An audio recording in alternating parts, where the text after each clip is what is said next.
అందరికీ నమస్కారం. కేంద్ర ప్రభుత్వం యొక్క వివిధ పథకాల్లో మీకు రేషన్ బియ్యం, రైతులకు ఎకరానికి సంవత్సరానికి 6,000, సుకన్య సమృద్ధి యోజన గురించి కాకుండా ఇంకా ఏమైనా పథకం గురించి మీకు తెలుసా? ఏ పథకం ద్వారా అయినా మీకు ప్రయోజనం కలిగిందా? మీ చుట్టుపక్కల వారికి కలిగిందని మీరు విన్నారా? ఒకవేళ కలిగితే కామెంట్ చేయండి. ఎందుకంటే రాని వాళ్ళు మాకు ఎందుకు రాలేదని వాటి గురించి ఆలోచించాలి. చదువుకొని మీ తల్లిదండ్రులకి ఎన్ని పథకాల గురించి తెలుసు? చదువుకున్న మీకు ఎన్ని పథకాల గురించి తెలుసు? ఎన్ని పథకాలకి అప్లై చేశారు?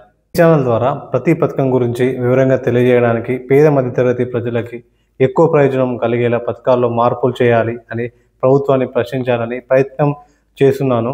కాబట్టి ఈ ఛానల్ని సబ్స్క్రైబ్ చేసుకొని మీ ఫోన్లో ఉండే గ్రూపులైనా షేర్ చేయండి. యువత ప్రభుత్వ పథకాల సర్వీసుల గురించి తెలుసుకోండి. అందులోని తప్పులని, అవినీతిని ఎలా తీసివేయచ్చో, పేద మధ్యతరగతి ప్రజలకు వాళ్ళ అభివృద్ధి కోసం వారి యొక్క ప్రయోజనం కలిగేలా పథకాల్లో ఎలా మార్పులు చేయాలో ఆలోచించే సలహాలు ఇవ్వండి.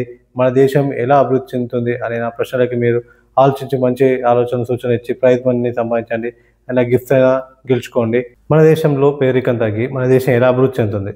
మన దేశంలో పేద కుటుంబాల అవకాశాలు రాక ఇంకా పేదరికంలో పోతున్నాయి. కానీ ధనవంతులకి అవకాశాలు వస్తూ ఇంకా ఎక్కువ ధనవంతులు అవుతున్నారు. కొందరు పేద కుటుంబాలు ఉండడానికి సరైన ఇల్లు లేక, తినడానికి తిండి లేక, కట్టుకోవడానికి బట్టలు కూడా లేక చాలా పేదరికంలో చేస్తున్నారు. కొందరు వ్యాపారం చేయడానికి వివిధ ప్రాంతాలకు తిరుగుతూ ఖాళీ స్థలాల్లో డేరాలు వేసుకొని కరెంటు లేక నీటిని కూడా అడుక్కుంటూ బహిరంగ మలమూత్ర చేస్తూ చిన్న పిల్లలతో దుర్భరంగా జీవిస్తున్నారు. కొందరు మట్టి ఇండ్లు గుడిసెల్లో ఉంటూ వర్షాలకు ఇబ్బంది పడుతూ ఇండ్లు కూలి చనిపోయిన వారు ఉన్నారు. తినడానికి తిండి లేక ఆకలితో చనిపోయిన వారు కూడా ఉన్నారు.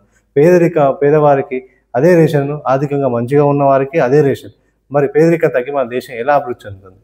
మన దేశంలో కేంద్ర రాష్ట్ర ఉద్యోగులలో ఆల్ ఇండియా స్థాయి నుండి డాక్టర్, ఇంజనీర్, గ్రూప్ 1, గ్రూప్ 2 లాంటి ఇతర పెద్ద స్థాయి ఉద్యోగాలు ఎక్కువ శాతం ఉన్న పెద్ద ప్రైవేటు స్కూల్లో చదివించే ధనవంతులకి, రాజకీయ నాయకుల, ఆల్ ఇండియా స్థాయి అధికారుల, డాక్టర్ల, ఇంజనీర్ల, గ్రూప్ 1, గ్రూప్ 2 స్థాయి నుండి సాధారణ ఉపాధ్యాయుల పిల్లలకే వస్తున్నాయి. కింది స్థాయి ఉద్యోగాలు మాత్రమే కింద పేద మధ్యతరగతి కుటుంబాల్లో సాధారణ ప్రైవేట్ స్కూల్లో చదివే పిల్లలకి, ప్రభుత్వ పాఠశాలలో చదివే అతి తక్కువ పేద పిల్లలకు వస్తున్నాయి. ఎక్కువ శాతం పేద పిల్లలు జాబ్ కోసం కాకుండా ఎగ్జామ్ ఎలా పాస్ కావాలి అని ఆలోచిస్తున్నారు. మరి పేదరికం తగ్గి మన దేశం ఎలా అభివృద్ధి చెందుతుంది? మన దేశంలో చాలా ప్రాంతాల్లో మానసిక వైకల్యం ఉన్నవారు, అనాథలు, ముసలివారు, వికలాంగులు రైల్వే స్టేషన్లో, బస్టాండ్లలో, టెంపుల దగ్గర, సిగ్నల్ దగ్గర ప్రజల్ని అడుక్కుంటూ పక్కన బస్ షెల్టర్లలో, ఫుట్పాత్ల మీద పడుకుంటూ బతుకుతున్నారు. కొందరు మానసిక వైకల్యం గలవారు శరీరంపై ఎలాంటి బట్టలు లేకుండా రోడ్ల మీద తిరుగుతున్నారు. ఇలా ఉంటే మన దేశం ఎలా అభివృద్ధి చెందుతుంది?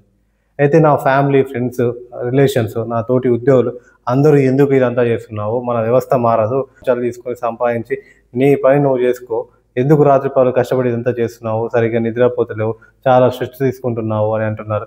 కానీ అందరూ కాకుండా కొంతమంది అయినా, ముఖ్యంగా కొందరు యువత అయినా నా వీడియోల వల్ల ఆలోచించి ప్రభుత్వ పథకాల సర్వీసుల మీద అవగాహన పెంచుకొని మన వ్యవస్థ మారాలని ప్రయత్నం చేస్తే ఖచ్చితంగా మార్పు వస్తుంది అని భావిస్తున్నాను. ఎందుకంటే అందరూ మన వ్యవస్థలో ఉన్న ప్రభుత్వ సేవలను, పథకాలు అవినీతి ఉన్న లంచాలు ఇస్తూ ప్రభుత్వ పథకాల అర్హత ఉండి కూడా రాకుండా నా కర్మ, నా అదృష్టం లేదని అలవాటు పడ్డారు. కొందరి ప్రయత్నం వల్ల వ్యవస్థ మారినా అది అందరికీ ఉపయోగపడుతుంది. కాబట్టి ఈ ఛానల్ సబ్స్క్రైబ్ చేసుకొని మీ ఫోన్లో ఉండే వాట్సాప్ గ్రూప్లో షేర్ చేసి మన ప్రభుత్వ పథకాల్లో, సిస్టంలో మార్పులు జరగాలని, అవినీతి వ్యవస్థ మారాలని ప్రయత్నించి నాకు సపోర్ట్ చేయండి అని రిక్వెస్ట్ చేస్తున్నాను. మన దేశం అభివృద్ధి చెందాలి, ప్రపంచంలో మొదటి స్థానం ఉండాలి. అందుకు మన ప్రభుత్వ ప్రయత్నం మనం చేయాలని కోరుకుంటూ జై భారత్, జై హింద్.